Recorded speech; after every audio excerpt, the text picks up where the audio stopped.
வணக்கம் மக்களே. இன்று நாம் காண இருப்பது அரிச்சந்திரனின் திருமணம். கௌசிக முனிவரால் அந்தரத்தில் நிறுத்தப்பட்ட திரிசங்குவின் மகன்தான் அரிச்சந்திரன். திரிசங்கு வசிஷ்டரால் சபிக்கப்பட்டதும் தன் மகன் அரிச்சந்திரனை கோசல நாட்டு மன்னனாக பட்டம் சூட்டிவிட்டு கானகத்திற்கு சென்று விட்டான். அரிச்சந்திரன் திரிசங்குவுக்கு பிறகு நல்ல முறையில் ஆட்சி செய்து வந்தான். மக்கள் ஒரு குறையும் இல்லாமல் அவன் ஆட்சியில் வாழ்ந்து வந்தனர். அரிச்சந்திரனுக்கு திருமணமாகவில்லை. பலர் அவனை திருமணம் செய்து கொள்ளுமாறு வற்புறுத்தி வந்தனர். தன் இல்வாழ்க்கைக்கு ஒத்துவரக்கூடிய அரசகுமாரியையே அவன் மணக்க விரும்பினான். ஒரு நாள் பல நகரங்களுக்கும் சென்று வந்த முனிவர்கள் சிலர் அரிச்சந்திரனின் அரண்மனைக்கு வந்தனர். அரிச்சந்திரன் அவர்களை இன்முகத்துடன் வரவேற்று உபசரித்தான். பின்னர் அவர்களிடம் தாங்கள் சென்ற இடங்களில் ஏதாவது சிறப்பானவற்றை கண்டீர்களா என்று அவர்களுடன் உரையாடி கொண்டிருந்தான். அப்போது அவர்கள், அரிச்சந்திரா, நாங்கள் பல நாடுகளுக்கு சென்றோம். எங்கும் இல்லாத ஒரு சிறப்பை கண்ணோசி எனும் நாட்டில் கண்டோம். அந்த நாட்டின் மன்னனின் பெயர் சந்திரதயன் என்பதாகும். அவனுக்கு ஒரு அழகிய பெண் இருக்கின்றாள். அவள் அழகிற்கு தேவலோக மாதரும் ஈடாக மாட்டார்கள். அவள் பெயர் சந்திரமதி என்பதாகும். அவளுக்கு ஏற்ற மணமகன் ஒருவனை கண்ணோசி நாட்டு மன்னன் தேடிக்கொண்டிருக்கின்றான். நீயே அவளுக்கு ஏற்றவன் என்பது எங்கள் கருத்து. இதை உன்னிடம் சொல்லிவிட்டு போகலாம் என்றுதான் இவ்விடம் வந்தோம் என்று சொன்னார்கள் முனிவர்கள். முனிவர்கள் சந்திரமதியை பற்றி கூறியதிலிருந்து மணந்தால் அப்படிப்பட்ட மங்கையையே மணப்பது என்று அரிச்சந்திரன் தீர்மானம் செய்து கொண்டான். நீ விரும்பினால் உன் விருப்பத்தை நாங்கள் சந்திரதயனிடம் எடுத்துச் சென்று கூறுகின்றோம் என்று கேட்டுக்கொண்டார்கள் முனிவர்கள். அவன் சரி என்று சொல்ல முனிவர்கள் அவனிடம் விடைபெற்று கொண்டு மீண்டும் கண்ணோசி நாட்டுக்கு வந்து சந்திரதயனை கண்டனர். சந்திரதயன் அவர்களை வணங்கி மீண்டும் என்னிடம் தாங்கள் வந்ததன் காரணம் என்னவோ என்று கேட்டான். சந்திரதயா, உன் மகள் சந்திரமதிக்கு ஏற்ற மணாளன் ஒருவனை நாங்கள் கண்டோம். அவன் பெயர் அரிச்சந்திரன் என்பது. புகழ்பெற்ற சூரிய குலத்தில் உதித்தவன், கோசல நாட்டு மன்னன். அவனே உன் மகள் சந்திரமதிக்கு ஏற்ற கணவன் என்பது எங்கள் கருத்து. இதை உன்னிடம் தெரிவிப்பதற்காகத்தான் நாங்கள் மீண்டும் இங்கு வந்தோம் என்றனர். முனிவர்களே, நீங்கள் சொல்வதிலிருந்து அரிச்சந்திரன் மிக உயர்ந்த குணமுள்ளவன் என்று எனக்கு தெரிய வருகின்றது. ஆயினும் என் மகள் திருமணத்தில் நானாக எதுவும் செய்வதற்கு இல்லை. அதில் இறைவன் கட்டளை ஒன்று உள்ளது. எதற்கும் அரிச்சந்திரனை இங்கு வரச் சொல்லுங்கள். நானும் எல்லா நாட்டு இளவரசர்களுக்கும் ஓலை அனுப்பி இங்கு வரவழைக்கின்றேன். சுயம்பரத்தில் சந்திரமதி யாரை தேர்ந்தெடுக்கின்றாளோ அவனுக்கே அவளை மணமுடிப்போம் என்றான் சந்திரதயன். இறைவனின் கட்டளையா? அது என்னவாக இருக்கும் என்று யோசித்த முனிவர்கள் பிறகு சென்றனர். அவர்கள் சென்றபின் சந்திரதயன் சந்திரமதிக்கு சுயம்வர நாளை நிச்சயித்தான்.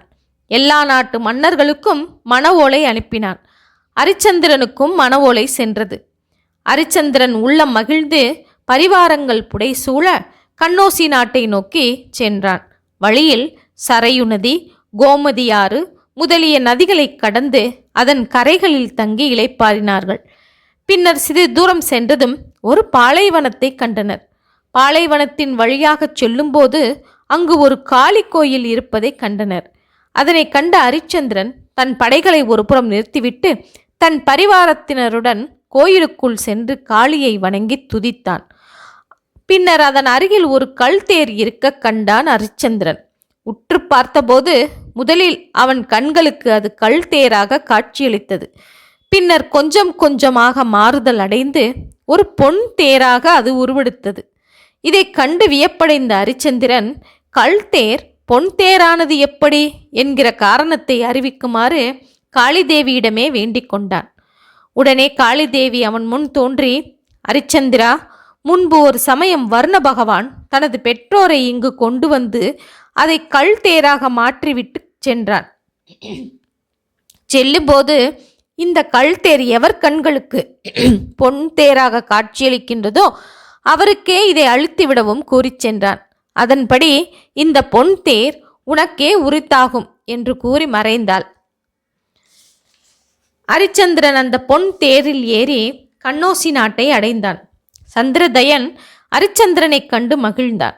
இவனே என் மகள் சந்திரமதிக்கு கணவனாக வாய்த்தால் நான் பெரும் பாக்கியம் செய்தவனாவேன் என்று மனதிற்குள் நினைத்து கொண்டான்.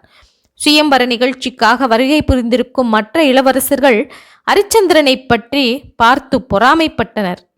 அரிச்சந்திரனை பார்த்த சில தோழிமார்கள் அந்தப்புறத்திற்கு சென்று சந்திரமதியிடம், இளவரசி, வந்துள்ள அரசகுமாரர்களில் கோசல நாட்டு மன்னர் அரிச்சந்திரனே மிகவும் அழகு வாய்ந்தவராக இருக்கின்றார்.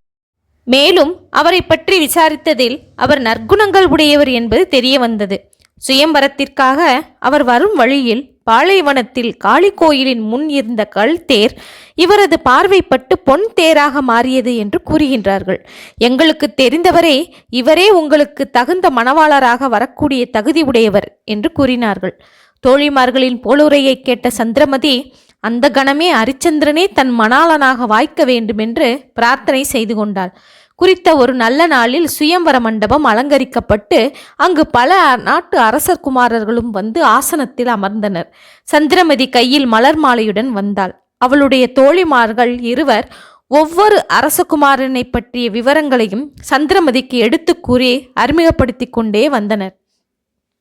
சந்திரமதி தலை நிமிராமலே ஒவ்வொருவராக விளக்கிச் சென்றாள். அரிச்சந்திரன் முன்னால் அவள் வந்து நின்றதும், இவர் கோசல நாட்டு மன்னர் அரிச்சந்திரன், சூரிய வம்சத்தைச் சேர்ந்தவர் என்று அரிச்சந்திரனை அறிமுகப்படுத்திய போது சந்திரமதி அவனை தலை நிமிர்ந்து பார்த்தாள். அரிச்சந்திரனும் நிமிர்ந்து அவளது முகத்தை பார்த்தான். அவ்வாறு பார்க்கும் பொழுது அவள் கழுத்தில் திருமாங்கல்யம் இருப்பதைக் கண்டு திடுக்கிட்டான். உடனே இருக்கையிலிருந்து எழுந்து, சந்திரதயரே, மன்னரே, உங்கள் மகள் கண்ணி என்று நினைத்து மனம் முடிக்க வந்தோம். அவளை காணும்போதுதான் ஏற்கனவே திருமணமானவள் போல் கழுத்தில் திருமாங்கல்யத்துடன் காணப்படுகின்றாள். இப்படி திருமாங்கல்யம் அணிந்த ஒரு பெண்ணை மீண்டும் எப்படி திருமணம் புரிந்து கொள்ள முடியும் என்று மன்னரை பார்த்து கேட்டான். சந்திரதயன் அங்கு அமர்ந்திருந்த எல்லா இளவரசர்களையும் பார்த்து, அரிச்சந்திரன் பொய் கூறாதவன் என்பது உங்கள் அனைவருக்கும் தெரியும். என் மகளுடைய கழுத்தில் திருமாங்கல்யம் இருக்கின்றதா என்று நீங்கள் அனைவரும் பார்த்து சொல்லுங்கள் என்று கேட்டுக்கொண்டான். அனைவரும் சந்திரமதியை உற்று நோக்கிய பின்னர் சந்திரதயனை நோக்கி, சந்திரதயரே, அரிச்சந்திரன் பொய்தான் கூறுகின்றான்.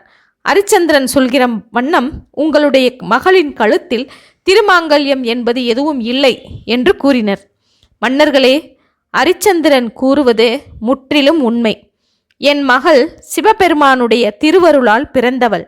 பிறக்கும் பொழுதே அவள் கழுத்தில் திருமாங்கல்யத்துடன் தான் பிறந்தாள்.